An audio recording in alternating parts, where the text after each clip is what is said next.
On fait 6 millions ARR. Le jour où le podcast va sortir, on va très probablement être à 7. Ça grossit très très vite. C'est une boîte bootstrap. 5 employés, extrêmement profitable. Elle fait partie de cette liste qui commence à s'allonger. Boîte AI, extrêmement profitable, en hyper croissance, avec des toutes petites équipes. Si on devait avoir des humains pour faire ce qu'on fait, on aurait de 15. Les fameux avant IA dont tout le monde parle en théorie, mais est-ce qu'il y en a qui le font? Bah oui, en fait, nous, on en a plein qui tournent en back et qui font plein de tâches pour nous et qui nous permettent d'accélérer très vite.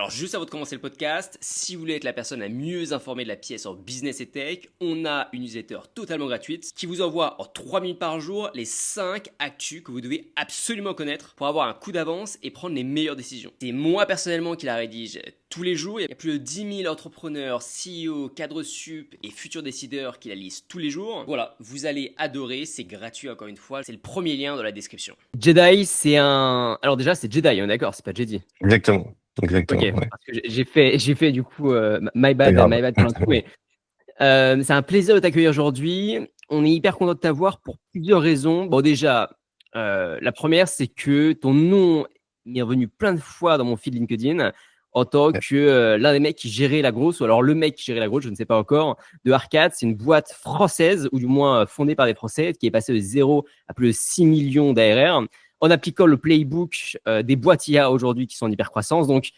forcément, on est hyper curieux de savoir comment tu as fait, quelles sont les stratégies, quels sont les secrets, quel est finalement ce fameux playbook. Mais avant ça, ton parcours est aussi hyper intéressant. Tu nous as dit que tu es passé par The Family. Tu as aussi lancé un podcast qui a été plus ou moins similaire à ce que l'on fait en fait. Je suis allé voir un peu, les épisodes sont trop cool. Tu partages l'excitation lorsque tu découvres des nouvelles boîtes en croissance, des boîtes innovantes, l'excitation aussi de la découverte d'entrepreneurs qui sont inspirants, d'idées de business, d'idées de tendances. Donc c'est finalement exactement ce que l'on fait. Tu es aussi un peu passé par le Web3, j'ai l'impression, notamment sur les sujets de podcast. Donc là encore, j'aurais pas mal de questions sur pourquoi tu as lancé le podcast, quel était l'objectif de ton podcast, pourquoi tu l'as arrêté aussi, peut-être les erreurs aussi que tu pourrais que tu as pu faire, que tu pourrais nous partager. Donc voilà, sujet qui va être très dense. Si vous aimez les SaaS, si vous aimez la croissance, l'hypercroissance de SaaS, si vous aimez en plus les SaaS IA et le parcours atypique d'un mec qui est spécialisé dans la croissance, dans le marketing, eh bien, vous allez bien apprécier ce podcast. Jedi, je te laisse te présenter. Fais-nous peut-être la chronologie de tes débuts jusqu'à Arcades. Et ensuite, on rentrera dans Arcades plus tard. Volontiers. Je serais aussi ravi je sais que vos auditeurs aiment beaucoup les idées de business et les tendances et les signaux faibles. Alors, j'en ai plein. Le podcast, à l'époque, n'était que ça. Et j'en ai toujours en stock. Donc, le petit bonus de fin, si vous voulez, on en balance quelques-unes. Moi, donc c'est Jedi, j'ai 30 ans, je vis à Paris, mais je voyage un peu partout en Europe. Et moi, à la base, je suis belge, mais j'ai grandi en Sicile. Alors, vous voyez, déjà, je bougeais beaucoup, déjà très petit. Et j'ai fait 12 ans en Sicile, et puis à mes 12 ans, on est retourné en Belgique. Parcours classique, geek, gros gamer, World of Warcraft, 16 ans de carrière. Ça a été mes débuts avec, on va dire, l'automatisation et le fait de faire de l'argent. Comme vous savez peut-être, dans les MMORPG, qui sont une catégorie de jeux bien spécifique, il y a beaucoup de botteurs, donc c'est des gens qui mettent des automatisations au-dessus de leur jeu pour générer des ressources. Et moi, je faisais ça déjà à 15-16 ans et je revendais les ressources que je récupérais à des revendeurs chinois qui, eux, revendaient à des Occidentaux. Et en fait, c'est comme ça que j'ai découvert l'automatisation, le fait qu'en fait, le software peut faire des choses à ma place. Et en fait, le lien avec aujourd'hui, 2025, il y a il y a un lien direct, en fait. Et c'est comme ça que je faisais mes premiers euros en ligne, on va dire. Et ensuite, j'ai rejoint une université où j'ai commencé à étudier la philosophie des sciences. Encore une fois, rien à voir avec le sujet d'aujourd'hui, mais d'un point de vue un peu plus méta, il y a plein de liens. Et assez vite, je suis tombé sur la chaîne YouTube de The Family. C'était fin 2015, début 2016. Et je suis assez vite tombé amoureux du monde des startups et du sujet de la croissance. Et très vite, j'ai arrêté de consommer du contenu en français et j'ai été immédiatement consommer du contenu à la source, anglophone, plus spécifiquement du contenu américain qui vient de SF, Austin et les quelques capitales de la tech. Et ça m'a mené petit à petit à faire des business en ligne, à bosser pour des startups. Les business en ligne en question, c'était du dropshipping. À l'époque, comme je le disais, c'était très tendance. Tout le monde disait déjà que c'était saturé en 2015. Aujourd'hui, tout le monde dit que c'est saturé. Ça ne sera jamais saturé, mais c'est pas trop le sujet. Le sujet, c'est que ça permet de mettre le premier pied à l'étrier au skill set, à l'éventail de skill set très large qui est de comment on crée un produit et comment on fait de l'argent en ligne en vendant un produit. Et ensuite, j'ai fait plein d'autres trucs. Puis j'ai revendu une de ces boutiques. J'ai rejoint The Family. Où j'ai travaillé pour eux pendant un peu plus de presque 2 ans. C'est pas mal de choses chez eux. Mon rôle principal, c'était d'être advisor pour le portefeuille. Donc, comme vous le savez, The Family, c'est un incubateur qui avait un peu plus de 600 entreprises dans le portefeuille.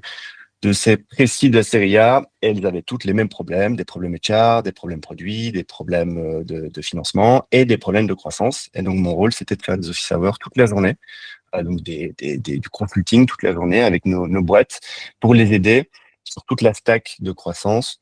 Euh, comment comment trouver ton premier client, comment trouver les 10 premiers, les 100 premiers, les 1000 premiers. Une fois que tu en as fait 1000 à la main, comment t'en fais 1 million, mais t'arrêtes de le faire à la main. Et ensuite, comment tu recrutes ton premier head of growth, c'est quoi les KPI qu'il doit absolument atteindre, c'est quoi les attentes que tu dois avoir de lui, et vraiment toute la stack sur ce sujet-là. Et le deuxième rôle, c'était de travailler avec Maxime Blondel, que vous avez déjà eu peut-être sur le podcast. Ouais. Essayer de créer des muses. Donc, comme vous le savez, le modèle de The Family, c'est de prendre de l'equity dans les boîtes, mais The Family dépensait beaucoup d'argent et il fallait financer l'infrastructure. Et donc, nous, on s'était dit, en fait, on va faire ce qu'on prêche, on va faire des boîtes. Et donc, The Family a fait plein de boîtes en interne qui sont des filiales. Le public n'est pas trop au courant de ça, mais en fait, The Family en interne avait entre 30 et 40 boîtes qui avaient été créées par The Family, par des employés de The Family, des boîtes de services, des boîtes de produits tech, des applications Shopify, des produits direct to consumer. On faisait des boîtes de consulting. On avait vraiment un éventail de boîtes très large. Et donc, avec Maxime Blondel, Alice Zaguri, la CEO, et d'autres personnes en interne, notre but, c'était de créer des boîtes, pas des startups, des boîtes profitables from day one pour faire du cash. Donc, l'autre prisme dans l'entrepreneuriat qui est moins ambitieux, qui est moins risqué, mais par contre qui permet de faire du cash dès le début et de pouvoir justement financer l'infrastructure. Donc voilà. Et après, alors effectivement, fin 2019, je quitte The Family, j'essaie de faire une boîte avec un ami à moi qui s'appelle Shubham Sharma, qui est youtubeur aujourd'hui. On essaie de faire une fintech. Le Covid arrive, ça capote. Et pendant le Covid, effectivement, je tombe dans la soupe du Web3, comme beaucoup de gens d'ailleurs, je suis pas le seul, c'était un peu le même de l'époque. Et je tombe très loin dans le rabbit hole, jusqu'en fait rejoindre un fonds qui s'appelle Fabric Venture, qui est le fonds le plus connu en Europe sur ce sujet-là. Ils ont tout fait, ils ont fait Sorare, Polkadot, One Inch, Axis Infinity, toutes les boîtes que vous connaissez. Et chez eux, on a créé un incubateur. En gros, ils m'ont demandé de répliquer ce que j'avais fait à The Family, mais de reprendre le modèle, mais de le faire dans l'industrie du Web3. Et c'était un peu particulier. Nous, on venait encore un peu plus early, c'est-à-dire qu'on donnait de l'argent, du capital et des ressources à des jeunes entrepreneurs qui ne savaient pas ce qu'ils voulaient créer, mais ils savaient qu'ils voulaient créer quelque chose. C'est un peu le même modèle que, d'ailleurs, ça s'appelait le Crypto Fellowship. C'est le modèle de Thiel Fellowship. C'est on va te backer, on va te donner du cash. Comme ça, t'as pas trop besoin de te poser des questions d'argent. Tu peux te payer un salaire. T'as pas besoin d'aller chercher un taf et de grinder, et de manger des pâtes le soir. Par contre, ce qu'on te demande en échange, c'est de diguer le 1001 idées dans l'industrie du Web3 et d'essayer de venir avec une idée pertinente, de prouver que tu arrives à avoir une traction. Et si c'est le cas, on rajoute du cash. Et là, tu rentres dans le cheminement traditionnel du venture. Et donc, on a fait ça. Donc, le premier ticket qu'on mettait, c'était 100 000 euros. On faisait le virement au bout de 24 heures dès que la personne était en programme. Et elle avait 6 mois pour explorer. Donc, on faisait des workshops, on faisait des dîners, des office hours avec des founders dans l'industrie. Enfin, on faisait plein de choses pour pouvoir aussi les éduquer, les entretenir dans ce milieu-là. Et on a backé un peu plus de 35 entrepreneurs. La moitié sont morts. Enfin, les boîtes, pardon, enfin, les idées qu'ils ont fait émerger. Et on a quelques-uns qui sont assez successful, qui pour le coup ont pris la voie du venture, qui ont levé avec le top tier, Dragonfly, Sexinity et compagnie, et qui aujourd'hui sont leur petit bonhomme de chemin. Donc voilà. Et c'est un peu long, désolé, mais j'arrive à la fin. Donc ça, c'est début 2024. Là, on est en 2025. 2024, il s'est passé plein de choses. J'ai fait du consulting pour plein de boîtes. J'ai aidé un grand infopreneur français que vous connaissez tous à lancer une nouvelle formation et de skiller ses opérations. Et récemment, là, enfin récemment, non, il y a quelques mois, effectivement, j'ai rejoint Arcade. Arcade, c'est un software qui vous permet de faire ce qu'on appelle de AI UGC. Donc aujourd'hui, la plupart des e-commerçants, les e-commerçants étant la cible principale, mais il n'y a pas que les e-commerçants, il y a aussi les studios de mobile dev, il y a aussi des boîtes de services, mais ça reste quand même beaucoup d'e-commerçants et beaucoup de studios de mobile dev. Ils font beaucoup d'ads. Et en fait, la méta des ads aujourd'hui, donc elle a évolué ces 10 dernières années. Il y a 10 ans, pour faire des ads comme il faut, il fallait être précis dans le ciblage. En fait, aujourd'hui, les algos de méta sont tellement bons que la méta de comment on fait des ads sur Facebook et Instagram, c'est on met peu d'adsets, donc on met peu de targeting. Par contre, on fait beaucoup de creatives. Les creatives étant, je parle avec des mots techniques, mais en gros, une creative, c'est la vidéo ou l'image que vous allez voir dans la publicité. Et donc, aujourd'hui, tous les ads performers, toutes les personnes qui font des ads, elles savent qu'il faut qu'elles sortent des centaines de creatives par semaine. Et plus on en sort, plus on a une chance de tomber sur un banger et un ads qui est ROI positif de beaucoup. Et donc, il faut des outils pour pouvoir créer tous ces ads-là. Et un des formats qui fonctionne beaucoup, c'est le UGC, User Generated Content. En gros, c'est quand une personne se filme en train de tester un produit ou un service et en train de le pitcher, de dire si c'est bien, si c'est pas bien, qu'est-ce qu'elle en pense, etc., etc. Et aujourd'hui, avec l'AI, en fait, on peut créer des avatars très facilement. Et c'est toute la thèse d'Arcade, c'est de dire arrêtez de payer des gens pour témoigner de la qualité de votre produit. En fait, utilisez des avatars AI et ça vous permet de payer moins cher et de faire plus de volume. C'est Arcade AI, ça a un peu plus de 12 mois. On fait 6 millions ARR aujourd'hui. Le jour où le podcast va sortir, on va très probablement être à 7. Ça grossit très très vite. La boîte est presque bootstrap. En fait, il y a un peu de capital historique qui s'est transféré de leur ancienne boîte à la nouvelle. Mais en vrai de vrai, c'est une boîte bootstrap. 5 employés, extrêmement profitable. Et elle fait partie de cette longue liste, enfin pas si longue, mais de cette liste qui commence à s'allonger, des boîtes AI extrêmement profitables en hyper croissance avec des toutes petites équipes. En fait, ces toutes petites équipes, c'est grâce à beaucoup de talent, je pense, sans nous jeter des fleurs, et aussi beaucoup d'IA. Faut savoir que je pense très honnêtement qu'opérationnellement, si on devait avoir des humains pour faire ce qu'on fait, on devrait être 15.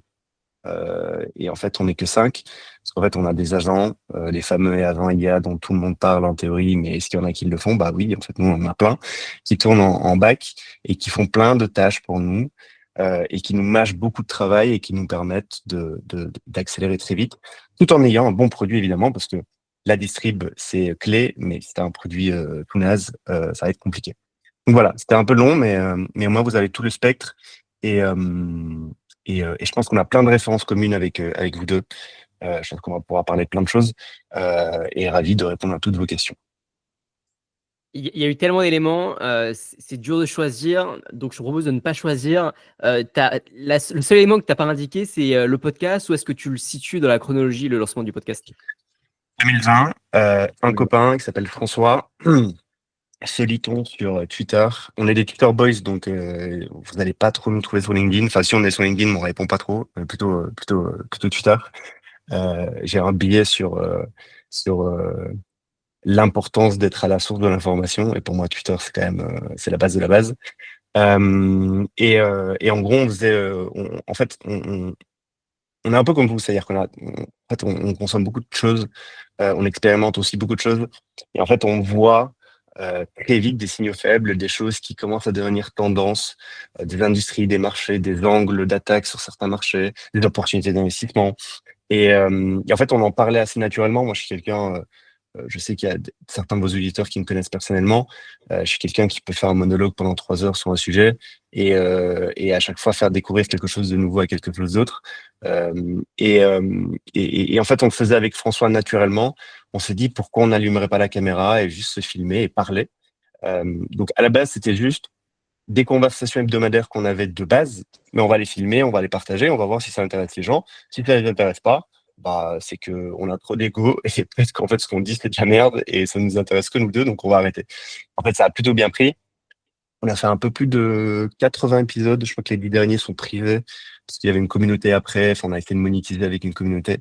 Et du coup, il y avait des épisodes privés.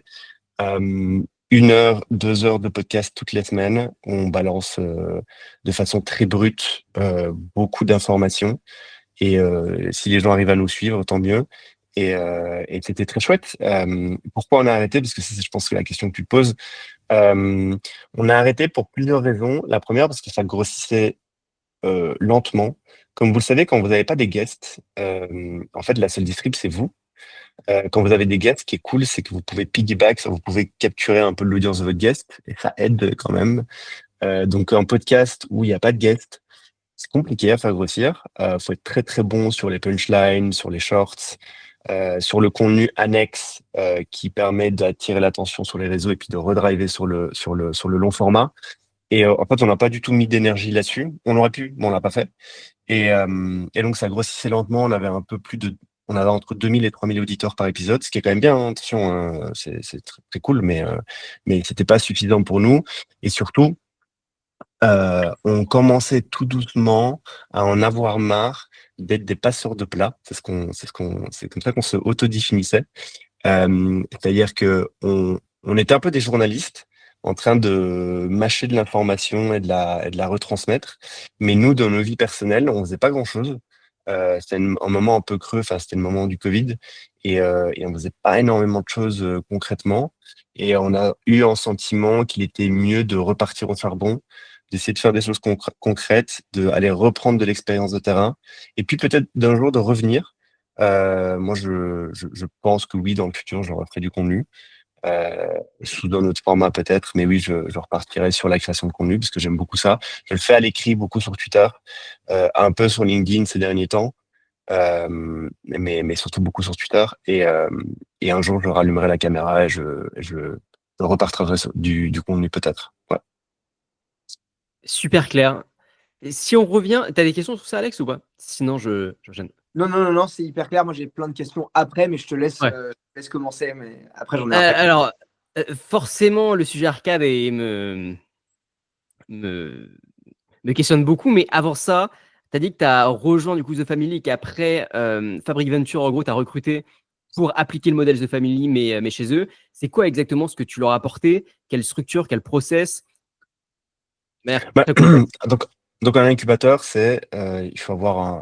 alors encore une fois, c'était pas vraiment exactement comme The Family, c'est du -1 à 0. The Family faisait de 0 à 1, même si la réalité c'est qu'on a eu quelques très bons founders qui sont arrivés chez nous sans idée, et en fait on les a nourris aussi avec des idées chez The Family. Mais bon, le modèle c'était de 0 à 1, et même au final de 0 à 10, mais ça démarre à 0, alors que le crypto fellowship qu'on a fait avec Fabric Venture, c'est vraiment de -1 à 0.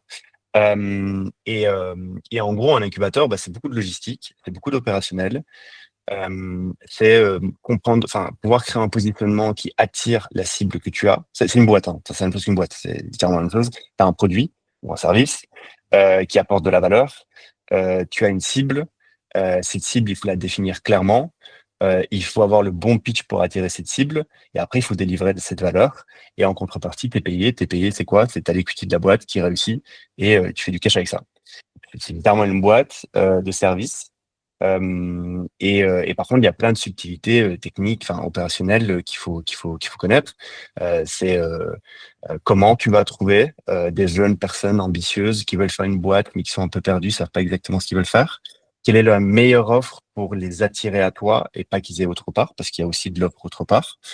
Euh, euh, donc c'est vraiment une question de positionnement. Et après, comment tu délivres la valeur alors quel deal tu vas faire? Tu vas faire quoi comme deal avec eux? Le deal le plus fair et que ce soit win-win pour eux et pour toi, sachant que tu les prends très tôt. Donc, c'est très risqué pour toi. C'est-à-dire que tu vas bet sur leur personne. C'était littéralement ça, hein. C'est un pari sur leur personne et pas un pari sur une idée. En fait, plus tu es early stage jusqu'à être pré-produit, enfin, même pré-idée, plus le risque est grand parce que tu paries sur une personne et non pas sur des chiffres ou sur un produit ou sur un positionnement. Et donc, comment en échange, toi, tu t'y retrouves économiquement?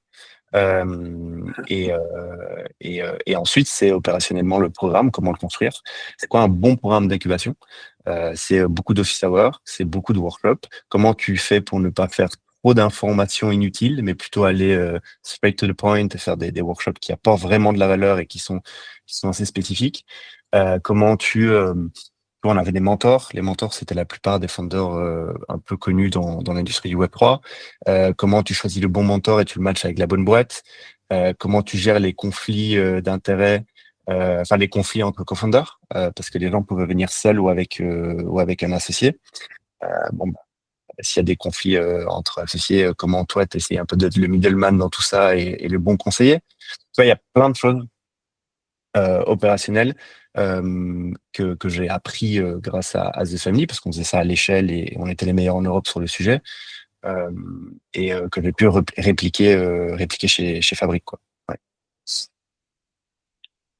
J'ai une question qui me vient. Alors, c'est peut-être une question qu'on aurait pu garder pour plus tard parce qu'elle est déjà un peu complexe, mais tu as été un agent on va dire du Web 2 et du VC traditionnel. Tu as bossé chez The Family, donc je suppose qu'une grande partie du business model, je mets les muses de côté, mais une grande partie du business model de The Family, c'était de réussir à faire du cash out quand même Ouais. avec les fonds derrière. Donc tu étais, je suppose, très implanté dans ce système VC. Ensuite, tu as bossé dans un fonds Web 3, donc VC. Et tout à l'heure, tu as dit, chez Arcane, on est full bootstrappé, Ouais. moyennant un peu de transfert de fonds, mais bon, globalement, c'est du bootstrappé. Nous, c'est un truc qu'on regarde énormément en ce moment et on essaye dans The Next Big Shit de comprendre le shift qui est en train de se passer. Il y a un épisode de Silicon Carnet qui est sorti il y a quelques semaines qui disait c'est la fin du modèle VC et tout ça. Moi, j'aimerais bien, pour toi qui as vraiment baigné et mis les mains dans les deux modèles de manière assez rapprochée, j'aimerais bien ton analyse là-dessus et que tu nous. Enfin, selon toi, où est-ce qu'en est le VC et est-ce que c'est indispensable? Est-ce que ça a toujours une place? Est-ce qu'il ne faut pas en prendre? Enfin, tu vois, creuser cette thématique, avoir ton avis sur le sujet en tout cas. Ouais, non, tout à fait. Et effectivement, même à l'époque, hein, tu sais, même déjà à partir de 2017-2018, tu avais la fameuse guerre VC versus Bootstrapped, et les gens avaient l'impression de devoir être les porte-étendards de leur porte-étendards de leurs croyances et de leur idéologie. Moi, j'ai jamais été dans le conflit. Je pense que, en fait, l'argent, c'est un moyen. Et est-ce que tu en as besoin en fonction de ce que tu fais et de ton ambition, de ce que tu fais, c'est-à-dire de ton go-to-market, de ton produit et de la cible que tu as, de la compétition et de ton ambition. Est-ce que tu as besoin de cash rapidement ou pas? C'est juste ça Et aussi, est-ce que ton modèle est un modèle qui va t'obliger au début à brûler beaucoup de cash, plus que ce que tu vas en générer, jusqu'à un jour atteindre un tipping point qui te permet d'atteindre une certaine forme de profitabilité. Euh, et, euh, et ça, en fait, tu le choisis pas. C'est, c'est, euh, c'est une matrice. Et en fait, tous les éléments de la matrice font qu'à un moment donné, peut-être que tu as besoin de cash, peut-être que tu as besoin de cash pour kickstart le truc. Et si tu en as besoin, tu vas le chercher. Tu vas le chercher du cash. Alors, il y a pas que, tu peux aussi faire, par exemple, ce qu'on voit beaucoup pour le moment, c'est des petits rounds faits avec des angels et peut-être max un petit VC enfin super angel à la Akima whatever. En fait, la boîte devient très très vite profitable. On voit beaucoup ça en AI pour le moment, justement à cause de cette traction de marché qui rend les boîtes AI très vite très profitables et vraiment une vraie demande du marché. Et donc très vite les cartes bancaires sortent et donc c'est très vite, très facile entre guillemets, beaucoup plus facile qu'avant de faire beaucoup de cash très rapidement avec de l'AI. Et du coup, tu as des boîtes qui décident, bah non, c'est bon, on a fait un petit round. Par contre, on garde une cap table, donc un- enfin, de l'equity. On essaie d'avoir le plus ownership en tant que cofondateur. Et on arrête de faire enfin, on joue pas la course des levées et juste on lève un petit round et tout le reste, on le fait avec notre propre cash et on grossit lentement. Enfin, rapidement, mais sans cash externe. Tu as eu aussi beaucoup d'éducation sur le sujet. C'est-à-dire qu'effectivement, il y a 10 ans, tout le monde pensait que la seule façon de faire une startup, c'était de lever des fonds. Et puis, tu as eu de plus en plus d'exceptions. Et en fait, le mot s'est partagé. Les histoires se sont partagées. En France, on a Guillaume Moubèche, aux US, on a plein d'autres, euh, qui ont dit, bah, vous savez, c'est un modèle qui est possible. C'est différent. Ça va demander d'autres types de ressources. Quand tu payes un salaire à quelqu'un et qu'en fait le salaire il vient de ta boîte, c'est-à-dire que du cash que ta boîte fait, et quand tu payes un salaire à quelqu'un alors que c'est le cash des VC, c'est pas du tout la même façon, enfin de percevoir la rentabilité sur le salaire, vraiment genre, pas du tout la même façon, et de percevoir ça, et du coup c'est juste deux chemins différents. Mais moi, je crois toujours beaucoup au venture. Le venture n'a pas à toujours le vent en poupe. Il y a toujours plein de boîtes qui ont besoin de cash pour grossir. Je prends Arcade comme exemple. Arcade, on doit avoir 6 ou 7 compétiteurs. Ils ont tous levé beaucoup d'argent, par exemple. Je sais pas, je prends des boîtes comme Icon, qui est un des plus gros compétiteurs d'Arcade en termes de, de bruit qu'ils font publiquement. Bon, bah, Icon, là, je crois qu'il doit être à 6 ou 7 millions d'ARR. Ils ont levé je sais pas combien, ils sont un peu plus de 15 employés. Et voilà, en fait, c'est la même boîte qui fait la même chose. Mais il y en a un qui a décidé de prendre la route du VC, l'autre qui a pas décidé de prendre la route du VC, et on verra à la fin qui gagne. Je pense pour le coup que Carcass va gagner entre nous. Mais ce que je veux dire, c'est que c'est pas je ne crois pas à la perte ou à la victoire d'un des deux camps. Je pense que les deux camps vivent ensemble. Peut-être ça répond très probablement pas à ta question, mais Ça y répond parfaitement. Et en plus, je te remercie parce que tu as ouvert une nouvelle question qui est avant, je ne sais pas si tu le vis comme moi je le vis, mais soit tu prenais le track VC, soit pas. Mais quand c'était pas, c'était définitif et c'était fini. Et si tu prenais le track VC, c'était aussi définitif. Ou en tout cas, ton board finirait par te pousser à continuer le track VC, même dans certains cas où c'était pas forcément obligatoire. Et donc, tu te retrouvais avec des effectifs en trop et tout ça. Tu l'as dit, vous êtes 5 ou 6. Même ton compétiteur, entre guillemets, tu me dis, ils sont 15. Je pense qu'on a 30 ans tous les deux, donc on a dû vivre à peu près la même période. À une époque, tu levais 10 millions, tu étais déjà 70 dans la boîte. J'exagère un poil, je force les chiffres, mais tu étais déjà vraiment beaucoup. Et aujourd'hui, je trouve que tu as vachement le choix. C'est-à-dire que comme tu génères très vite de l'argent, et moi, c'est ce que j'ai vécu chez Will, qui est un peu un ovni, un truc un peu bizarre, où on a levé des fonds, mais en même temps, on a fait rapidement du cash. Alors, pas sur de l'AI, mais on a fait du cash, du coup, on a pu arrêter le truc. Et en fait, on se rend compte que quand tu fais ton propre cash, tu peux décider de bah non, j'arrête le track VC parce que je m'en fous que tu me pousses pas. À la limite, je te rachèterai tes actions, on fera une plus-value, tu vois. Et on peut se permettre de sortir des invests. Et je trouve que ce monde-là a changé. Est-ce que toi, c'est un truc, tu vois, les fameux one round company, machin, qui sont en train d'être un peu théorisés, tout ça, c'est un truc que tu vois beaucoup peut-être dans les invests que tu fais ou les concurrents que vous avez. C'est aussi un truc que tu vois souvent? Oui, ça se fait beaucoup. Oui, non, ça se fait beaucoup les one round. Bah, c'est ce que j'ai expliqué un peu au début. Tu lèves un petit round au début et puis en fait, tu atteins très vite la profitabilité et après, t'as le luxe de choisir. Mais j'ai aussi parlé avec beaucoup de founders ASF qui ont décidé de faire un one round, puis ils sont en hyper croissance. Et puis ils se disent, bon, allez, on pourrait quand même aller rechercher un deuxième round. C'est juste que les termes sont vachement meilleurs pour nous et les conditions sont vachement meilleures. Et donc, t'en as même qui changent d'avis en cours de route, et puis t'en as qui changent pas d'avis. Donc non, on voit de tout. Et c'est ça, en fait, peut-être ce qui a changé, c'est qu'aujourd'hui, on voit beaucoup plus de tout.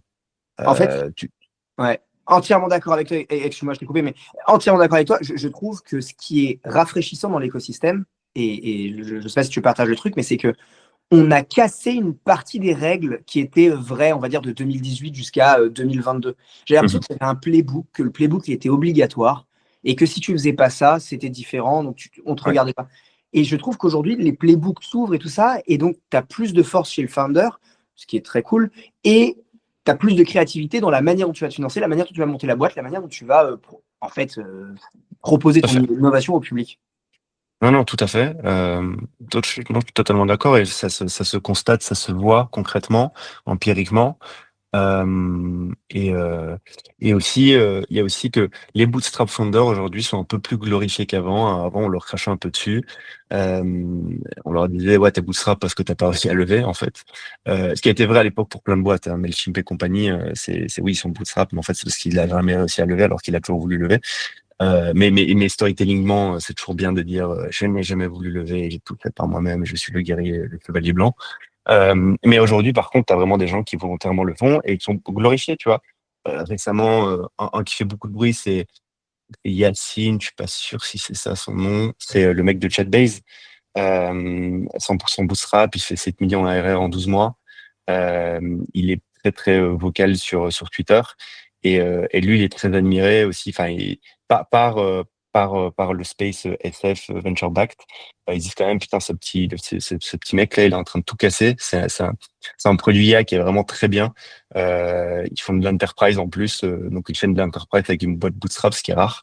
Euh, mais euh, mais t'as de plus en plus d'exemples comme ça où les mecs sont un peu glorifiés, quoi. Tu vois, nous, par exemple, enfin, Arcade, euh, directement, dès qu'on dit qu'on bootstrap, t'as les gens, ils veulent nous mettre dans des leaderboards, des boîtes, les bootstrap les plus rapides, qui ont le plus rapidement de croissance. T'as des gens qui font des trades en mode c'est fabuleux, les founders sont libres, ils peuvent faire ce qu'ils veulent de leur argent. Euh, et, euh, et quand le jour où ils revendront la boîte, enfin ils sortiront quelque chose, contrairement à plein de gens qui ont des petites lignes dans leur deal term sheet avec les VC, où du coup tu t'en sors avec très peu d'argent. Des choses aussi qui publiquement sont peu dites, mais enfin, que tu sais un peu ce qui se passe, tu te rends compte que waouh, t'en as quand même qui ont donné corps et âme et ils en ont pas sorti grand-chose. Mais oui, tout à fait d'accord avec vous. Ouais. Ouais, ça c'est un vrai truc. On l'a pas évoqué, mais tu as raison pour clore ce point. On va dire, c'est aussi un gros truc, c'est que de plus en plus, je trouve depuis 1 an et demi, 2 ans, publiquement, tu as beaucoup d'affaires ou de cas qui sont sortis où des gars qui avaient de belles boîtes valorisées, j'en sais rien, 30, 40, 50, 100 millions, expliquent qu'ils sont sortis avec pas grand-chose, slash rien. Quand il y a eu, pour ceux qui sont sortis vers 2023-2024, il y a eu des down rounds. Et donc, en fait, ton down round avec les clauses font que tu peux sortir avec rien. Il y a 2 mecs aux États-Unis, là, je sais pas si qui sont en procès. Ils avaient une valo à plus d'1 milliard, ils sont sortis avec littéralement zéro, quoi. Ouais, ouais. Et en même temps, il y a aussi plein de boîtes qui décident de prendre la route VC backed et qui font des choses magnifiques, hein. Donc, mais tout se vaut. C'est-à-dire qu'aujourd'hui, tout se vaut et toutes les histoires sont belles à raconter et chacun peut choisir un peu le chemin qu'il veut prendre. Ouais. Mm. J'aurais une question justement pour rester sur ce sujet-là et entamer le sujet de la croissance de Arcades. Tu as pris l'exemple de Icon qui fait finalement à peu près le même type de ARR que vous. Ils sont 15, sauf qu'ils ont levé des fonds. Concrètement, c'est quoi la différence dans les stratégies marketing, les stratégies de développement entre une boîte qui lève plusieurs millions et un Arcades qui lève 0 euros? C'est quoi les deux playbooks? Forcément, vous avez dû appliquer des playbooks un peu différents. Quel était votre playbook? Quel était le leur? Honnêtement, le playbook est le même, et justement, je parlais de playbook au début de l'épisode. Et en fait, c'est un playbook, comme je le disais, je sais pas si je l'ai mentionné ou je l'ai mentionné avant, mais que NFX, qui est un fonds qui s'appelle Network Effect X, qui est un des meilleurs fonds VC. Bon, honnêtement, je pense qu'il est tiers S, c'est sûr, et il doit être dans le top 5 des meilleurs fonds. Euh, et, euh, et ils ont un peu théorisé ça. L'article s'appelle The Ultimate Playbook, Go-to-Market Playbook. Je crois que c'est ça le titre. Et ils l'ont publié il y a genre un mois. Et ils expliquent un peu comment dans le monde du software, le playbook du go-to-market a évolué avec le temps. Et là, le truc actuel, il est assez simple. Créateur, B2B. Donc, comme vous le savez, on a fait historiquement, il y a beaucoup il y avait un canal de distribution qui était les influenceurs B2C. Et aujourd'hui, alors c'est pas de nouveau, ça existe depuis déjà 5 ans, le fait qu'il y ait des boîtes qui payent des influenceurs B2B, des thought leaders, des gens qui ont une voix sur les réseaux sociaux, sur YouTube, Twitter, LinkedIn et compagnie, mais sur une niche B2B, que ces gens-là soient payés pour faire de la promotion de produits. Mais aujourd'hui, ça s'est systématisé. Il y a de plus en plus de créateurs B2B qui ont du trust de leur audience et de la distribution et qui connaissent un peu aussi les termes et les règles de c'est quoi un bon deal de sponsorship. Et ça, c'est le canal principal de la plupart des boîtes AI, aujourd'hui, vous voyez apparaître. Ils ont un énorme pôle B2B Influence avec, comme je disais, des créateurs. Et c'est le même pour nous, c'est-à-dire Arcade, 50% de la distrib B2B Influence, Icon, 50% de la distrib B2B Influence, et c'est pareil pour tout le monde. Je peux vous faire une liste infinie de ça. Ce qui crée un deuxième problème, c'est que les prix des influenceurs B2B est en train d'exploser. En un an, ils ont triplé. Ça coûte très cher. C'est toujours rentable et c'est ça le truc qui est dingue, c'est toujours rentable et les prix ont triplé. On va atteindre un plafond de verre où à un moment donné ça va être trop déconnant. Mais tu vois, moi je travaille avec des créateurs sur Twitter. Ah, vas-y, dis-moi. Ok. Justement, je me posais la question de la plateforme Twitter, LinkedIn, YouTube, TikTok, LinkedIn, Twitter. Et tu vois, juste pour te donner un exemple, moi je travaille avec quelques gros créateurs Twitter dans la niche AI. C'est des mecs qui ont entre 50 000 et 400 000 abonnés sur Twitter et qui font des posts en fait pour toi. Enfin, oui, ils parlent de ton produit, ils font des trades, ils font des breakdowns, etc. Ils peuvent faire entre 100 000 et 10 millions de vues par post et ça fait beaucoup de croissance pour ton produit. Et ça, par exemple, aujourd'hui, moi, comme je disais, je travaille avec des gens chaque semaine, je fais des deals avec des mecs et donc le prix a triplé et surtout leur calendrier. Alors, les mecs te partagent leur calendrier de sponsorship. Ils ont 2 à 3 sponsorships par jour, 7 jours sur 7. Tout le monde les reach out. Windsurf, Xwell, Xyield, un truc comme ça, c'est un nouveau truc de vidéo. Google pour VO3, nous, et plein d'autres. Et ils ont entre 2-3 sponsorships à faire, 7 jours sur 7. Et tu vois, les sponsorships, ça va entre 1000 et 3000 dollars le tweet, quoi. Et les mecs qui carburent, ils y vont, tu vois. Et donc, non seulement le prix augmente, mais la supply, donc, enfin, le, le fait de pouvoir avoir des slots chez des créateurs, elle diminue avec le temps. Parce qu'il y a de plus en plus de compétition et de plus en plus de gens qui enchérissent et qui veulent avoir des créateurs. Parce qu'il y a de plus en plus de gens aussi qui ont compris qu'en fait, les créateurs ont beaucoup de leverage, surtout les créateurs AI. Et après, alors, tu as YouTube, LinkedIn, TikTok. Et là, pareil, je fais en moyenne, toutes plateformes confondues, une trentaine de deals par semaine. Et les compétiteurs font la même chose. Hein. On le voit parce qu'en fait, même les créateurs nous disent, ah tiens, il y a ton compétiteur qui vient de m'envoyer une offre, machin. Et on sait qu'ils inondent tous de la même façon. Deuxième canal, c'est Ads. Juste Vas-y. pour rester sur ce canal-là, plusieurs questions. La première, c'est en termes de CPM, qu'est-ce qui vous coûte le plus cher pour mobiliser ces créateurs? Et la seconde question sur ça, c'est, tu as parlé de toutes les plateformes sauf les newsletters. Est-ce que vous faites quand même appel à des newsletters B2B ou pas? On a essayé, c'était pas très rentable, pour être honnête. C'est peut-être juste nous qui avons mal fait les choses, mais c'était pas extrêmement rentable les newsletters. Je dis qu'il y a certaines industries où c'est plus rentable. Tu vois, je connais des mecs qui font qui ont des outstaffing companies. En gros, ils placent des Philippins, comme vous le savez, Tag Growth Assistant, Somewhere et compagnie, Parole Talent et tous les autres. Et je sais que eux, pour le coup, les newsletters, ça marche très bien. Et j'ai un copain qui fait ce type de boîte et lui fait de la newsletter B2B et ça marche très très bien pour lui, c'est rentable. Nous, ça allait pas, mais c'est pas grave, on a essayé. Et et en termes de CPM, il n'y a pas de chiffres clairs à te donner. Par contre, je peux te dire que tout est ROI positif. Donc plus on fait, plus ça marche. Il faut juste faire plus. Et le deuxième canal, c'est... Pardon, dis-moi. Excuse-moi, je reste sur ça, mais c'est dingue là, déjà, que tout soit ROI positif. C'est-à-dire Ouais. que la campagne complète, c'est le post, quel que soit le type d'influenceur, quel que soit le type de format. Alors, non, évidemment. Alors, on est très, très picky sur les influenceurs qu'on prend, sur le format. Alors, tu vois, je dis B2B influence et aujourd'hui, tu vas avoir plein de marketeurs qui écoutent, ils vont se dire, ah bah demain, je vais vendre de la prestation B2B influence, mais c'est bon, je vais jackpot, tu vois. Bien faire la B2B influence, c'est un vrai taf. Te donner un niveau de granularité à quel point nous, on va dans in the trenches, dans les tranchées, pour bien faire le taf et être héroï positif.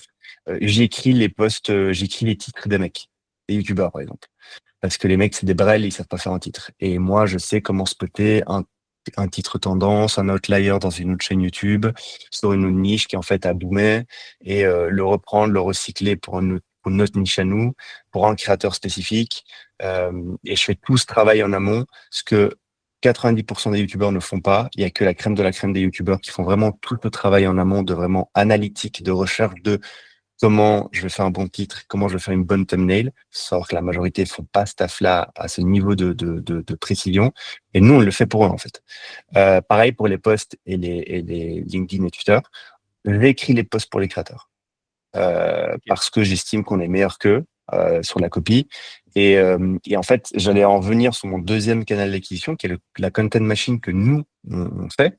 Donc, tu vois, pour te donner un ordre d'idée, ces derniers mois, j'ai pris un peu plus de 10 000 abonnés sur Twitter en faisant du content. Et sur LinkedIn, j'ai pris un peu plus de 15 000 abonnés aussi en faisant du content. Et en fait, je teste du content presque tous les jours. Et en fait, dès que je vois qu'il y a un truc qui explose, je sais ce que j'ai spécifiquement écrit, à quel moment, et ce que je voulais tester pour voir si ça allait exploser. Et si ça explose, tout ça rentre dans une content machine et ça me fait des hooks. Ça me fait des phrases de copywriting bien spécifiques qu'après, moi, je vais recycler pour nos créateurs, que ça soit sur YouTube ou que ça soit sur LinkedIn et Twitter pour leur contenu à eux. Tu vois. Alors, Et donc, vraiment, on leur mâche le taf. Parce que la plupart, parce que je connais des agences de B2B influence, je connais des mecs qui font ça dans des boîtes. Et je peux dire que la plupart des gens ne vont pas à ce niveau-là de précision. Mais ça nous permet à nous d'avoir la main mise vraiment sur tout ce qui est distribué et de savoir ce qui va marcher à 90% de chance. Et du coup, de pouvoir dire, chaque campagne pour nous, elle est positive en termes d'ROI. c'est assez dingue ce que tu dis. Lorsque tu parles de content machine, ça ressemble à quoi concrètement? Là, on parle de Google Sheets où tu viens mettre tous tes posts, les hooks de tes posts, la date, l'engagement, etc. On parle d'un stat spécifique. Comment ça fonctionne? Non, c'est un CRM, enfin, c'est pas un CRM, c'est un Kanban Notion où moi et la team chez Arcade, en fait, on consomme énormément de contenu partout, YouTube, etc. Et en fait, dès qu'on voit qu'il y a un outlier, c'est un truc qui a marché plus que les autres, que ce soit un tweet viral, un post LinkedIn viral ou une vidéo outlier, donc on utilise des outils de tracking externes qui nous montrent en temps réel quand il y a une vidéo qui a un outlier ou pas. Spoiler, c'est vidIQ, VID-IQ, c'est pas rien de bien sorti. En gros, ça nous permet de voir en temps réel quand il y a un outlier dans différentes niches qu'on présélectionne. Et dès qu'on le voit qu'il y a un outlier, on se dit, OK, là, un outlier, en gros, je sais pas si votre audience, vous savez peut-être, mais un outlier, c'est une vidéo qui fait beaucoup plus de vues que l'average view de la chaîne YouTube. Et en fait, des fois, tu as un outlier qui fait x2, x10, x100. Nous, chez nos créateurs, on a des outliers qu'on fait x100. Et en fait, ce qu'on fait, dès qu'on voit un outlier, on s'arrête et en fait, on va analyser le contenu de façon très scientifique. C'est quel a été le titre, pourquoi ce titre-là, il est bon, c'était quoi la thumbnail, pourquoi la thumbnail est bonne, c'est quoi le contenu, c'est quoi le storytelling dans le contenu, est-ce qu'il y a des open loops, pour ceux qui connaissent un peu la technique de comment créer du contenu sur YouTube, est-ce qu'il y a des open loops, à quel moment il fait son intégration, enfin, on fait plein de choses comme ça. Et en fait, de tout ça, ça nourrit un Notion, une base de données Notion qu'on va commenter. Et en fait, cette base de données, elle va nourrir du coup notre content machine. Et notre content machine nous permet d'avoir des idées fraîches pour nous, pour notre contenu à nous, mais aussi dès qu'on collabore avec un créateur, on va, comme je disais, lui faire un brief. Et ce brief, il vient de notre content machine. On va venir lui proposer du contenu. Je vais venir draft du contenu, donc je vais écrire, je vais lui faire différentes propositions. Je vais lui demander de bien suivre ce que j'ai fait, de pas partir dans sa direction à lui, mais vraiment de suivre. Et s'il veut partir dans sa direction, de d'abord me montrer ce qu'il a fait. Et j'ai un peu mon droit de veto là-dessus. Ça fait partie du deal. Et ils sont très contents parce qu'en fait, dès qu'un créateur il fait du contenu avec nous, ça explose. Et du coup, il vient, il leur demande, et du coup, on fait des partenariats à long terme parce qu'il sait qu'en fait, on est très bon là-dessus. On lui mâche le travail et tout son contenu fonctionne. Donc lui, il dit bingo, quoi. Incroyable. J'ai trouvé quelqu'un qui est censé taffer pour moi full time pour faire ça pour moi. Mais en fait, c'est des mecs qui me payent pour le faire.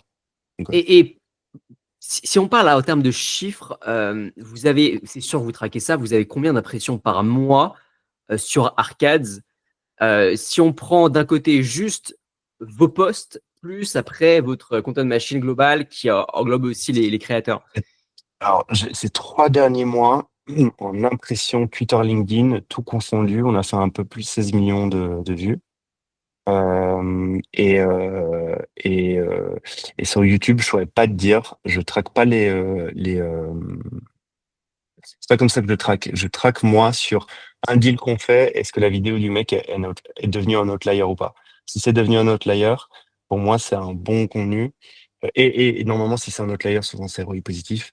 Enfin, après, je le traque, hein, j'ai mes outils de tracking pour voir s'il a ramené assez de ventes et si c'est positif ou pas. Et après, si c'est le cas, alors je le mets comme un winner. Et les winners, c'est nos champions. On va double down avec eux, on va faire encore plus de contenu et on va bombarder. Extraordinaire. Et sur les 16 millions de vues Twitter, pour bien comprendre, ça convertit à combien de clics, combien d'inscriptions, combien après de personnes qui prennent le produit? Ouais, je peux pas te dire. Enfin, j'ai pas la conversion exacte. Mais les 16 millions sont toutes, enfin, toutes les impressions sont, enfin, en tout cas, toutes les campagnes sont positives là-dessus. ROI positive de au moins 2x et beaucoup plus dans certains cas. J'ai pas la moyenne, mais bon, il y a des campagnes qui ont fait du 10x, tu vois. Moi, j'ai des tweets, tu vois, j'ai un tweet d'il y a 3 mois qui a fait 6 millions de vues. C'est un tweet sur mon compte personnel à moi qui est devenu très très viral. Celui-là, il a ramené euh, plusieurs milliers d'euros de chiffre d'affaires, un tweet, tu vois. Punaise. Donc là, en fait, ce que tu nous dis est hyper intéressant. C'est peut-être à la base, mais c'est pas, à partir du moment où on veut faire du marketing d'influence, c'est pas juste ah, cet influenceur il a des abonnés, let's go. C'est cet influenceur a des abonnés, est-ce que c'est vrai, il fait vraiment des vidéos ou alors des tweets qui surpassent le nombre d'abonnés qu'il a aujourd'hui. Et puis surtout, vous avez une machine à content viral et vous allez mâcher tout son travail de A à Z. Le titre, le thread, la vidéo, le CTA, absolument tout. J'imagine même jusqu'à l'horaire du tweet exact et le jour, hein, forcément. Ouais, en l'occurrence, ça pour le coup, pour le timing, pour le coup, on fait confiance au créateur parce que lui, il sait en général c'est quoi le bon timing quand poster, quand son audience est wake up et qu'elle regarde son contenu. Et tu vois, classique, on a peut-être les thumbnails, les titres, c'est des choses classiques, tu vois, mais la plupart des youtubeurs font pas ça. Et nous, on lui dit, tu as des tests. Dès que tu vois ton chart d'average view sur la vidéo qui commence à descendre, là, tu nous mets un nouveau titre et un nouvel thumbnail et tu essaies de faire remonter le truc. Donc oui, on fait le taf. En fait, on fait le taf de ce que, en fait, c'est lui qui devrait le faire. Mais Le je faites vous mieux. dis, ouais, on le fait mieux et surtout, la majorité des gens ne le font pas. Et en fait, Mm. on a plein de créateurs qui, quand on fait ça, ils nous disent, mais en fait, c'est trop bien ce que vous faites. En fait, il faudrait peut-être que je prenne ça un peu plus au sérieux et que j'ai aussi cette méthode scientifique, moi, pour mon contenu, et pas juste faire du contenu freestyle, j'espère que ça va marcher, quoi. Ça pourrait même Et, être une idée de business à lancer, hein, à part entier pour le coup. ouais, bah alors pour le coup, il y en a. Il y a des agences, comme je disais, il y a plein d'agences de B2B influence et il y a tout comme en termes de qualité. Il y a des qualités bof, et puis il y a des très bonnes agences de B2B influence et toutes les boîtes que vous voyez aujourd'hui, ASF en AI, en fait, elles font le double, c'est-à-dire qu'elles internalisent et elles prennent une agence en plus. Et aujourd'hui, tu as plein d'agences là qui sont je les connais toutes et je connais les founders de toutes ces agences et moi je les ai benchmark et compagnie et j'en ai même recruté à un moment donné puis arrêté, etc. Et elles marchent très très bien quoi. C'est un vrai truc qui fonctionne quoi pour le moment. Et, euh, et maintenant, toutes ces agences-là essaient aussi d'augmenter le volume de clients qu'elles peuvent encaisser, justement avec des agents. Donc, elles essaient elles-mêmes de créer des agents pour faire l'outreaching, la négo, le brief. Et t'en as qui sont en train de faire des solutions internes, mais elles vendent ça sous forme de service, juste pour pouvoir shipper plus en interne et pour pouvoir délivrer plus, quoi. Ok. Ouais. J'ai une petite question qui concerne plutôt la team. Tu as dit que vous étiez 5 ou 6, j'ai 5. oublié. 5. 5, et je pense qu'il y a un sixième qui a rejoint récemment dans l'équipe technique. Ouais. Et est-ce que tu peux nous expliquer comment vous êtes organisé? Et tu as dit en intro que vous aviez beaucoup d'agents IA qui géraient un paquet de Ouais. tâches. Est-ce que tu peux, alors évidemment ce qui est partageable, hein, mais rentrer plus en détail là-dedans et nous expliquer comment vous avez organisé le travail, qu'est-ce que vous avez réussi à déléguer concrètement à des IA, à quel point, et vraiment, tu vois, Ouais. deep dive ce truc-là. Donc 5, si je dis pas de bêtises, on va arriver à 6. on est 6 maintenant, mais le 6e, il est dans l'équipe technique. J'ai pas donné tous les canaux d'acquisition parce que je vous ai donné les influenceurs, mais il y a la content machine. Mais en fait, pour nourrir la content machine, il y avait tout ça, mais il y a aussi des outils en interne que nous on crée, qui sont en fait des espèces de lead magnets. Par exemple, on a fait un spy agent, qui est un petit agent qu'on a créé, qui apporte de la valeur à notre ICP, à notre client type, et on l'utilise aussi pour faire du contenu. Et en fait, du coup, on a une suite d'outils, on a 6 ou 7 outils, qui en fait sont des espèces, comme je disais, de lead magnets, des outils que les gens peuvent utiliser gratuitement ou en payant. En fait, on apporte de la valeur à notre ICP, donc il découvre notre produit, donc il vient dans la loupe et vient ensuite After Arcade. On fait ça aussi. Mais bon, pour en revenir à l'équipe, alors pourquoi je vous dis ça, c'est parce qu'on a aussi quelqu'un qui est dédié à faire ça. C'est-à-dire créer des outils qui après nous vont servir à attirer plus de monde grâce à ces petits outils gratuits qu'on distribue. Vous allez sur tools.arcade.ai et vous allez voir la liste d'outils, il y en a plusieurs. Et il y en a des gratuits et des payants. Mais donc, ouais, on est 6. L'équipe, elle est structurée comment? La majorité de l'équipe, c'est du produit et de la tech. Et il y a 2 personnes on a une personne en customer support et on a 2 personnes en marketing. C'est le CEO Romain et moi. Et nous, on gère la distrib, quoi. La distrib, tout ce que j'ai raconté avant, on fait ça, plus les ads, comme je le disais, plus récemment des campagnes d'outbound enterprise, parce qu'on a des gros clients. On a des gros clients enterprise. On a des gros studios de jeux vidéo que vous connaissez, enfin de mobile app que vous connaissez, Voodoo et plein d'autres. Même certains studios qui ont fait des jeux auxquels on a tous joué étant petit, et qui du coup font du mobile. Et dans le mobile, le user acquisition, c'est de faire beaucoup de volume en ads. Et eux adorent ce type du coup de format, le UGC. Donc ça marche très bien. En termes d'agents, on en a plein. J'ai fait plein de tweets là-dessus. J'ai fait des threads là-dessus. Donc les gens qui veulent le regarder pourront aller voir. Où je décris un peu nos agents. Des fois même je les partage. Je partage le workflow. Les outils qu'on utilise pour faire nos agents, c'est Gumloop principalement. Gumloop, c'est la même chose que N8N, Make et compagnie. Donc, c'est des outils qui vous permettent de créer des nœuds, de les combiner, ça brancher à plein de sources d'informations qui viennent de vos tools internes ou de sources d'informations externes. Et ça vous fait un workflow, quoi. Ceux qui font de l'automatisation connaissent un peu ces outils-là. Nous, on utilise Gumloop.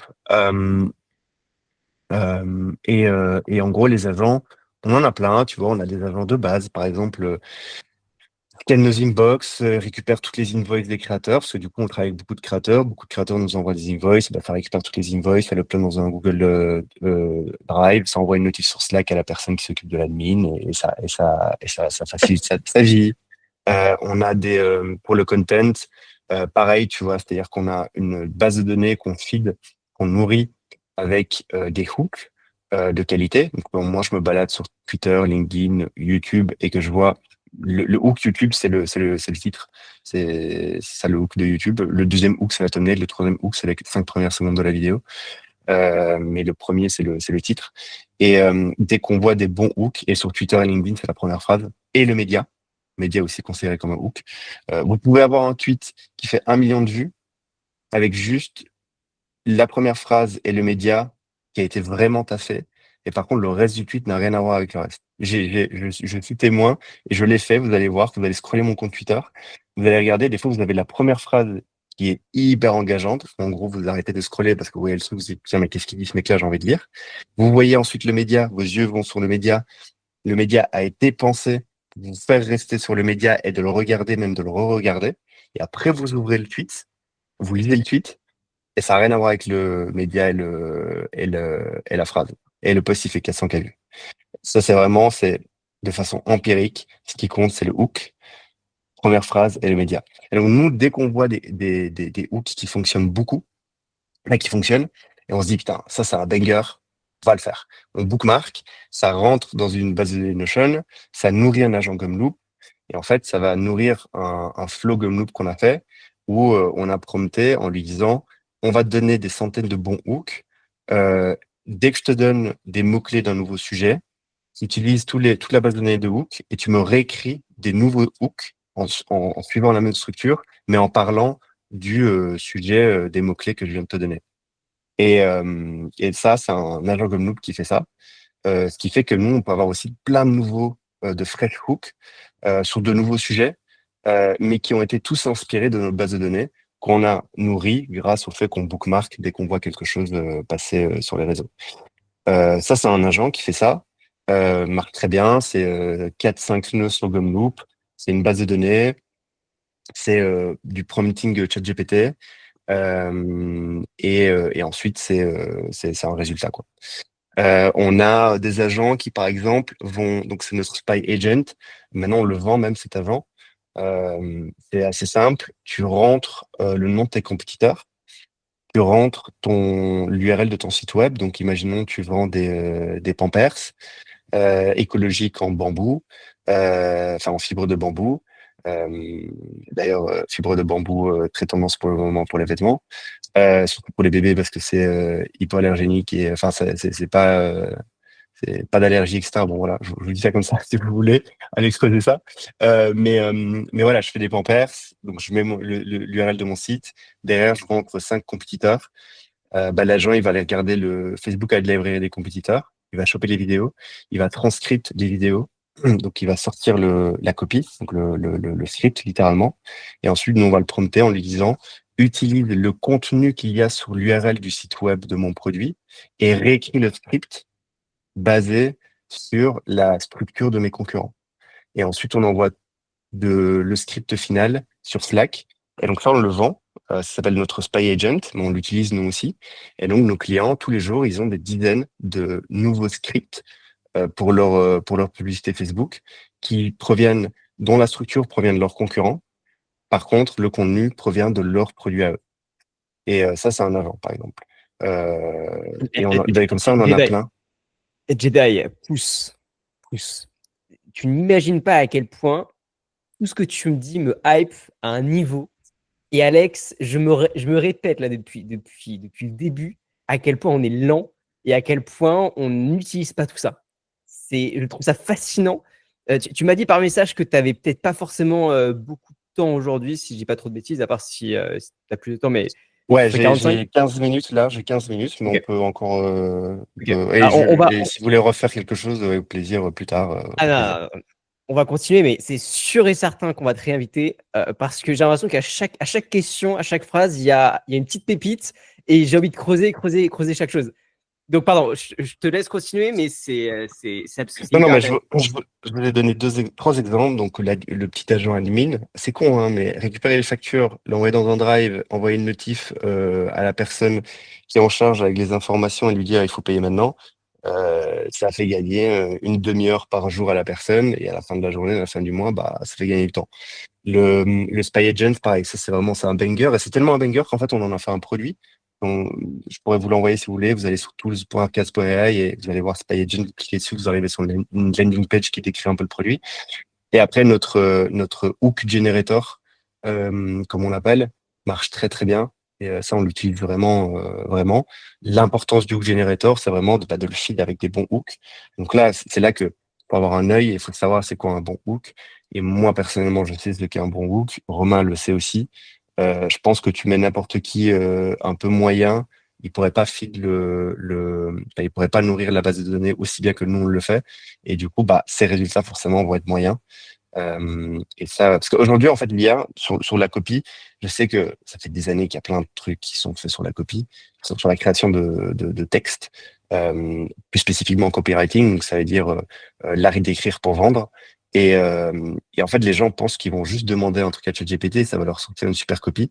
Aujourd'hui, l'IA n'est pas très bonne à créer à partir de rien.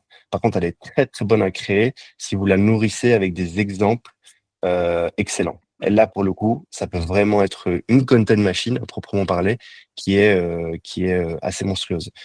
Donc, la curation est très importante. Le fait de donner de l'information extrêmement qualitative à l'IA en amont, c'est ça qui va faire que le résultat, l'output va être bon ou mauvais.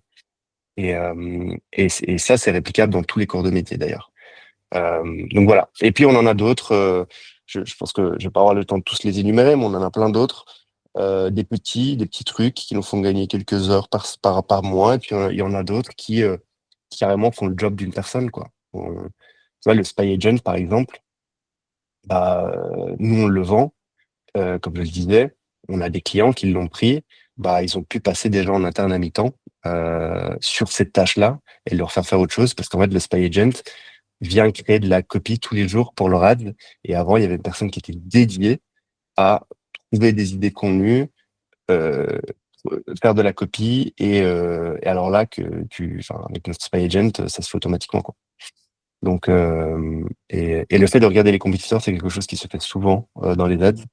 Euh, il y a des petits détails à la con, mais par exemple, tu vas regarder leur ad, mais qui tourne depuis plus d'un mois. C'est-à-dire que le compétiteur est en train de dépenser de l'argent dessus. Donc, ça veut dire que hypothétiquement, cet ad-là est ROI positif. Donc, hypothétiquement, la structure de l'ad est bonne. Et donc, ça vaut le coup de l'essayer, de la recopier. Donc, voilà. Et tous ces process, tous ces outils, comment ça s'est passé dans le déroulé? Vous vous êtes dit: «OK, on a besoin de ça, donc on les crée». Parce qu'il y a toujours cette question de, la priorité, c'est de faire, sauf qu'en construisant, on fait pas et donc du coup, on va faire plus tard, on va essayer de processiser plus tard. Vous, dès le début, vous vous êtes dit: «Non, en fait, on veut pas être une grosse équipe, on va créer tous ces outils pour automatiser, quitte à ne pas, prioriser la croissance sur les premières semaines». Non, je pense que, alors moi, je suis arrivé un peu plus tard, tu vois, j'étais pas là au day one. À la base, je pense que beaucoup de choses se faisaient manuellement, mais après, la philosophie globale, et je pense que c'est la philosophie d'un peu tout le monde quand tu vas aller vite, c'est dès que tu as un bottleneck, tu essaies de comprendre ce que c'est, et la réponse, elle est simple, est-ce qu'un l'IA ou est-ce qu'un être humain peut le faire? Si c'est l'IA, tu builds un truc pour le faire. Si c'est un être humain, tu recrutes un virtual assistant spécialisé aux Philippines, à Afrique du Sud, à Cape Town ou Amérique du Sud, et tu le briefes sur ce qu'il peut faire et il le fait. Mais le but, c'est que les process soient fluides et rapides. Et la seule réponse à ça, c'est comprendre où est le problème, savoir c'est quoi la solution. Et après, c'est est-ce que l'IA peut le faire? Oui, vas-y, on build un truc. Est-ce que c'est trop compliqué de le faire avec l'IA? Et en fait, c'est un humain qui doit le faire. Et en fait, ça vaut pas le coup pour nous de passer notre temps à faire ça parce qu'on a de la valeur ajoutée plus élevée autre part. Alors, on recrute quelqu'un.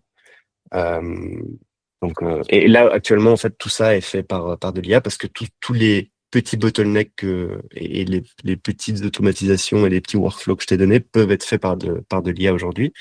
Et c'est pour ça que tu arrives à voir des exemples de boîtes qui sont en hyper croissance, qui font beaucoup de cash, qui sont rentables, et elles ont de petites équipes, parce que tout ça est possible aujourd'hui.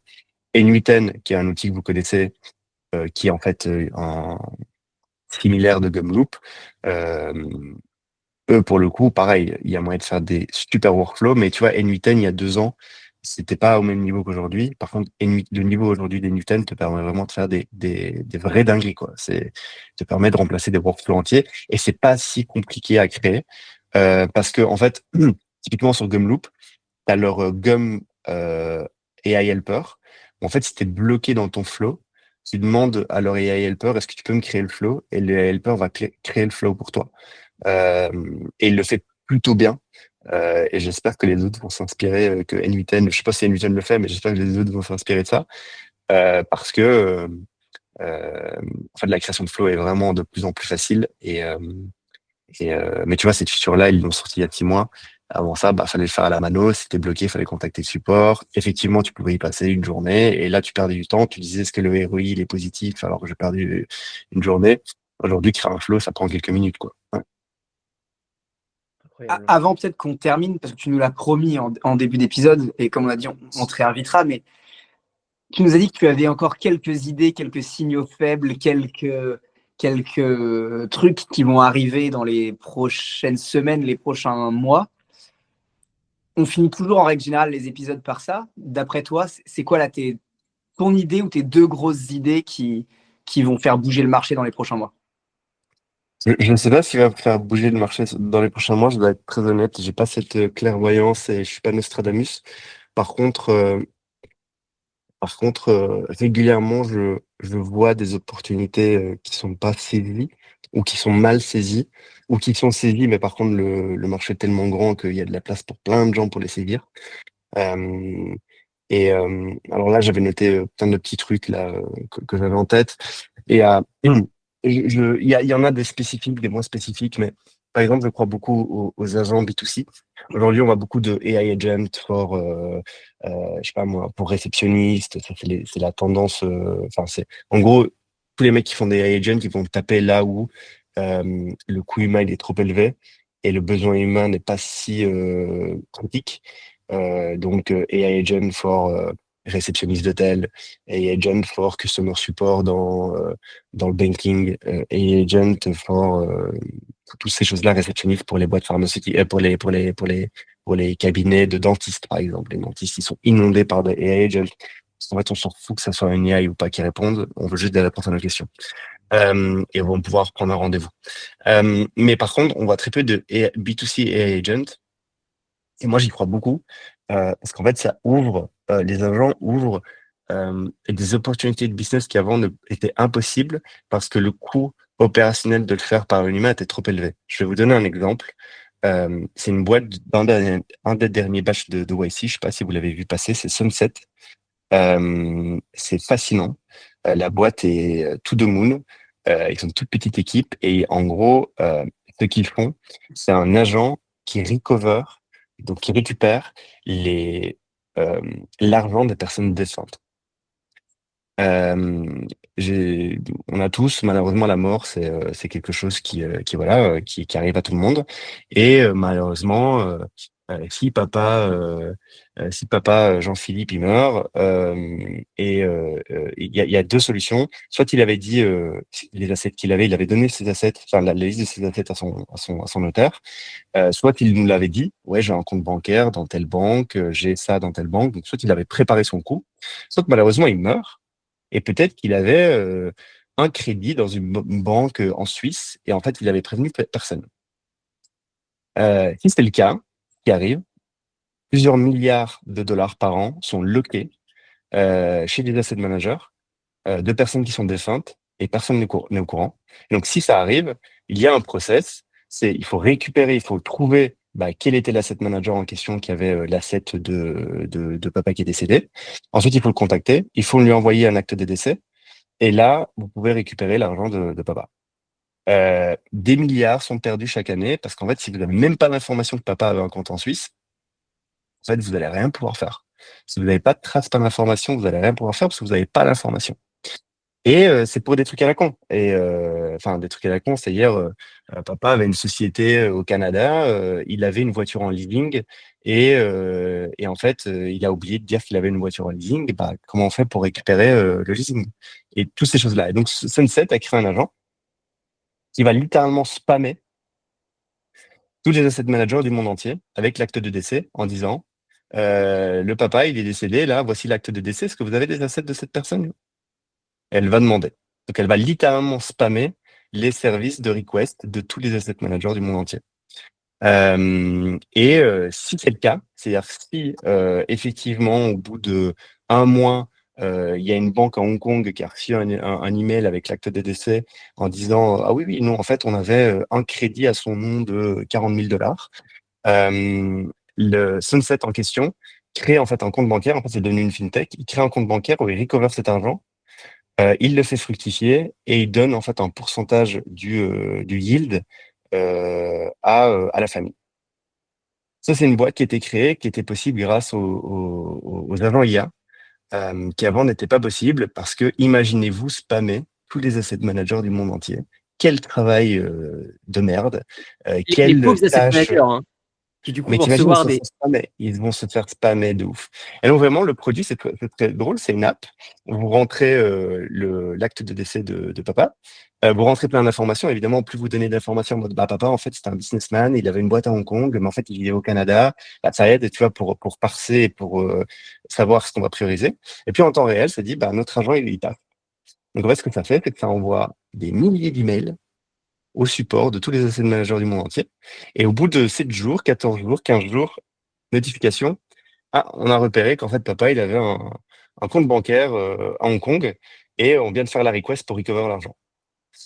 Ça, c'est des use cases qui avant, quand tu pitchais ça, les gens disaient, mais t'imagines, tu vas mettre un être humain à faire ça toute la journée. Comment il va spammer la terre entière? C'est pas possible, genre, c'est titanesque comme taf. Donc, pas un problème, mais il n'y a pas de solution. Aujourd'hui, il y a une solution. Et donc, eux, par exemple, je crois qu'ils le disent publiquement, je crois qu'ils ont recover un peu plus de 500 millions de dollars en 6 mois. Et c'est incroyable. C'est Ah ouais. incroyable. C'est incroyable. Et ça, c'est des use cases B2C qui sont possibles grâce aux agents, qui n'étaient pas avant. Et ça m'excite beaucoup et j'y crois beaucoup à ces use cases-là. Et il doit y en avoir plein d'autres. Je laisse les gens aller creuser, en découvrir. J'ai d'autres idées, mais je vais pas avoir beaucoup de temps. Mais ravi de. Enfin, j'en ai, c'est des idées concrètes. Là, pour le coup, c'était pas une idée concrète, mais c'était un exemple d'usage qui est maintenant qui fait sens d'un point de vue business, qui avant ne faisait pas sens du tout. Et ravi de pouvoir en partager d'autres dans le futur si vous le souhaitez, ou parler d'autres choses, d'agent IA, de croissance, peu importe. Il y a beaucoup de sujets qu'il faut qu'on continue à développer, bien sûr. Tout ce que la croissance arcade aussi, tu as beaucoup parlé des partenaires, mais j'aimerais bien plus rentrer dans les ads, les idées de business, bien entendu, les potentiels nouveaux projets sur lesquels tu vas, plus les tendances émergentes. Donc, écoute, merci infiniment pour ton temps. Dites-nous en commentaire si vous avez aimé. Dites-nous en commentaire si vous voulez que Jedi revienne, ou surtout pas. Il faut. Mais dites-le. Et puis, où est-ce qu'on peut te retrouver? Quel lien est-ce que tu veux que je partage dans la description? Twitter et LinkedIn. Bon, LinkedIn quand même un peu. Je sais qu'il y a des gens qui sont irrités par Twitter, mais je suis quand même majoritairement sur Twitter. Le handle c'est @inertia, mais il mettra le lien. Et sinon, LinkedIn, Jedi Myth. Vous pouvez m'envoyer un message quand vous le souhaitez. Ok. Et est-ce que tu as une page, une sorte de portfolio, quelque chose, ou non, pas besoin? J'ai rien, c'est mon profil, ce que j'ai écrit est mon portfolio. Donc vous verrez sur Twitter. Ok, ça marche. Je mettrai bien. Merci infiniment, c'était Merci passionnant. beaucoup. Et puis à la prochaine. Ciao. À plus. Ciao.